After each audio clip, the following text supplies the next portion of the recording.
তার একজন শিক্ষক হবার সম্ভাবনা ছিল, আমার একজন ফুটবলার হবার সম্ভাবনা ছিল, তার বাড়িতে আসার সম্ভাবনা ছিল, আমাদের পরীক্ষায় পাশ করার সম্ভাবনা ছিল, এরকম কোনো কিছু হবার সম্ভাবনা ছিল অথবা কোনো কিছু করার সম্ভাবনা ছিল ওতে আমরা ওয়াজ ওয়ার এর পরে লাইকলি টু ব্যবহার করে ইংরেজি বাক্য তৈরি করতে পারি। লাইকলি টু এর পরে ভার্বের প্রেজেন্ট ফর্ম বসবে। যেমন আমরা যদি বলতে চাই আমার ফুটবলার হবার সম্ভাবনা ছিল, I was likely to be a footballer. তার আমাকে সাহায্য করার সম্ভাবনা ছিল, he was likely to help me. আমাদের পরীক্ষায় পাশ করার সম্ভাবনা ছিল, we were likely to pass in the exam.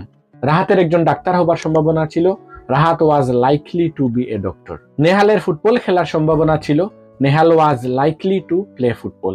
রহিমের একটি চাকরি পাবার সম্ভাবনা ছিল, Rahim was likely to get A job. তো এই ভিডিওতে আমরা শিখলাম কোনো কিছু হবার সম্ভাবনা ছিল অথবা কোনো কিছু করার সম্ভাবনা ছিল ওতে আমরা লাইকলি টু ব্যবহার করি। যেহেতু অতীতকালে কোনো কিছু হবার সম্ভাবনা ছিল অথবা করার সম্ভাবনা ছিল, সেহেতু আমরা ভার্ব হিসাবে ওয়াজ এবং ওয়ার ব্যবহার করি। তো আমি স্ক্রিনে কয়েকটি বাক্য দিয়ে যাচ্ছি, আপনারা সেগুলো ট্রান্সলেশন করে কমেন্ট সেকশনে দিয়ে যান, যেন এগুলো আপনাদের প্র্যাকটিস হয়ে যায়।